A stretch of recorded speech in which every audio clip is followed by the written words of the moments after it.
Respect की बात है। आजाद साहब ने कहा, बहुत विनम्रता से, बड़ी इज्जत से मैं उनको कहना चाहता हूं, मुझे बहुत दुख है आज उनकी चिट्ठी पढ़कर, क्योंकि मैं सभ्य भाषा में बिलीव करता हूं। मैं जैसा खुद लिखता हूं, अपेक्षा करता हूं कि दूसरे भी ऐसा खुद लिखे, भले ही वो भाववेश होकर लिख रहे हों। देखिए,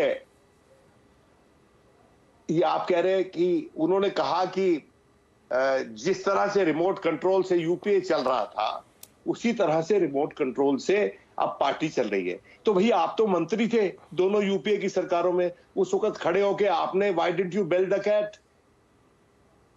आजाद साहब, विनम्रता से पूछ रहा हूं, आपने उस वक्त क्यों नहीं सवाल उठाए? नहीं उठाए ना आपने, क्योंकि सत्ता ही वो गोंद है जो चिपका के रखती है कुछ नेताओं को अपनी संस्थाओं के साथ। चलिए, चूंकि असली नहीं, अब आपने आप मुझे काटेंगे, मुझे पता है। नहीं सर, काटेंगे नहीं, क्योंकि और भी लोग हैं, तो मैं आता हूं, घूम के आता हूं, वापस आऊंगा आपके पास। मैं एक आखिरी लाइन कह दूं, अगर आपकी इजाजत हो तो, क्योंकि मैं तो आपकी दया दृष्टि पे हूं, क्योंकि आपके प्रोग्राम में आया हूं। नहीं सर, नहीं, काटने जैसी कोई बात नहीं, लेकिन हाँ, थोड़ा थोड़ा घूम फिर के, थोड़ा थोड़ा सबसे आप कंक्लूड करने दे। मेरे से पहले जो वक्ता बोल रहे थे और उनसे वो बड़े पुरजोर तरीके से गाली दे रहे थे आपकी स्क्रिप्ट के हिसाब से, तो आपको अच्छा लग रहा था, मैं कुछ और कह रहा हूं। देखिए, there's always a flip side to the coin। दूसरा सिक्का सुन लीजिए। कांग्रेस पार्टी को आज के दिन बहुत ही अपने आप के अपनी स्टाइल को बदलने की जरूरत है। राहुल गांधी को अपने स्टाइल को बदलने की जरूरत है, और सोनिया गांधी को और प्रियंका को अपनी स्टाइल को बदलने की जरूरत है। पूरी वर्किंग कमेटी को अपनी स्टाइल को बदलने की जरूरत है। यहां मैं एग्री करता हूं आजाद साहब से, लेकिन अगर मैं इंगित करता तो किसी दूसरी भाषा में करता। जिस भाषा में उन्होंने किया, उस भाषा में मैं इंगित नहीं करता। ठीक, क्योंकि देयर इज समथिंग कॉल्ड आंख की शर्म, कि दुश्मनी जमकर करो पर इतनी गुंजाइश रहे कि फिर कभी जब दोस्त बन जाए तो शर्मिंदा ना हो। जी जी जी, ठीक है।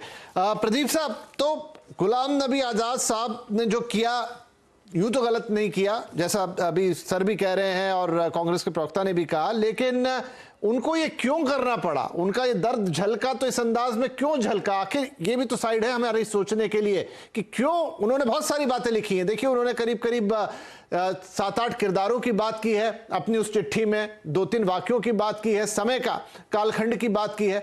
सोनिया गांधी के लिए लिखा है, इंदिरा गांधी के लिए लिखा है, संजय और राजीव गांधी तक के लिए लिखा है, लेकिन जो तलखी आई, जो सारी दिक्कत हुई, जो सारा दर्द झलका, वो राहुल गांधी के लिए झलका। नहीं, देखिए विपिन जी, ऐसा है कि गुलाम नबी आजाद ने लिखा तो क्यों लिखा, ये भाषा उनकी क्यों है, इसका जवाब तो वही दे सकते हैं।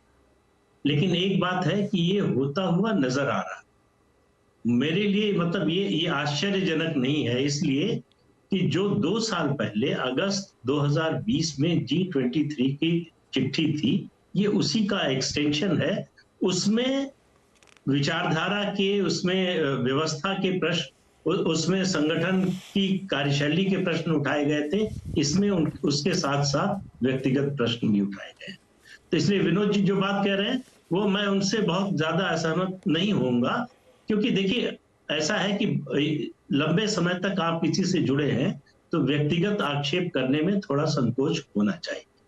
अब उन्होंने नहीं बरता तो इसका जवाब तो वही दे सकते हैं, मैं नहीं कह सकता कि उन्होंने क्यों किया। लेकिन आप देखिए कि 2014 के बाद से, और वो तो शुरू करते हैं 2013 जनवरी से, जब राहुल गांधी को उपाध्यक्ष बनाया गया, राष्ट्रीय उपाध्यक्ष, तब से वो कह रहे हैं कंसल्टेशन का प्रोसेस खत्म हो गया। 2014 की हार के बाद भी ये हुआ था कि इसके पर मंथन होना चाहिए, विचार होना चाहिए। एंथनी कमेटी बनाई गई, उसकी रिपोर्ट आई, क्या हुआ उसका किसी को नहीं मालूम। उसके बाद 2019 की हार के बाद राहुल गांधी ने फौरन जो है इस्तीफा दे दिया और कह दिया कि मैं नहीं बनूंगा, और अभी तक उसके लिए तैयार नहीं। राहुल गांधी अध्यक्ष बने कांग्रेस के, ना बने, ये उनकी निजी इच्छा और उनकी निजी चॉइस है, उनका निजी फैसला है। उसके लिए उनको कोई मजबूर तो कर नहीं सकता। लेकिन वो अध्यक्ष न बने और अध्यक्ष के सारे अधिकारों का उपयोग करें, ये थोड़ा अटपटा लगता है। अगर कांग्रेस के लोग इसमें कंफर्टेबल है, सहज है, तो मुझे तो कोई एतराज नहीं है उस पर। लेकिन पार्टियां ऐसे चलती नहीं कि जिसके पास पद है उसकी बजाय जिसके पास पद नहीं है वो फैसले करे, और एकाध नहीं सारे फैसले। ये एक बात है। दूसरा, जो 2020 की चिट्ठी है उसमें व्यवस्था के प्रश्न उठाए गए हैं कि हमको एक पूर्णकालिक अध्यक्ष चाहिए, एक अध्यक्ष जो विजिबल हो, जो हमेशा उपलब्ध हो। ये शिकायत राहुल गांधी की राजनीति को लेकर शुरू से है कि वो रिलेक्टेंट पॉलिटिशियन है, वो 24/7 के पॉलिटिशियन नहीं है जो भारत में इसी तरह से राजनीति चलती है। जो 24 घंटे 365 दिन राजनीति नहीं करता, उसके लिए राजनीति में बने रहना बड़ा मुश्किल होता है। और राहुल गांधी अगर उस परिवार से न जुड़े होते तो उनके लिए और ज्यादा मुश्किल होता। जी जी, यही तो मेरा अब सोचने की जरूरत है गांधी परिवार को कि जितने लोग जा रहे हैं वो राहुल गांधी की कार्यशैली पर सवाल उठा रहे हैं, भाषा भले अलग अलग, सब हेमंत बिस्वा शर्मा से शुरू कीजिए, गुलाम नबी आजाद तक चले आइए।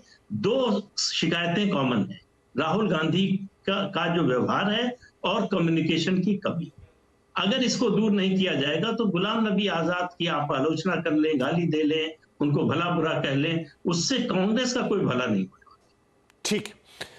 विनोद अग्निहोत्री जी, राहुल गांधी के लिए जो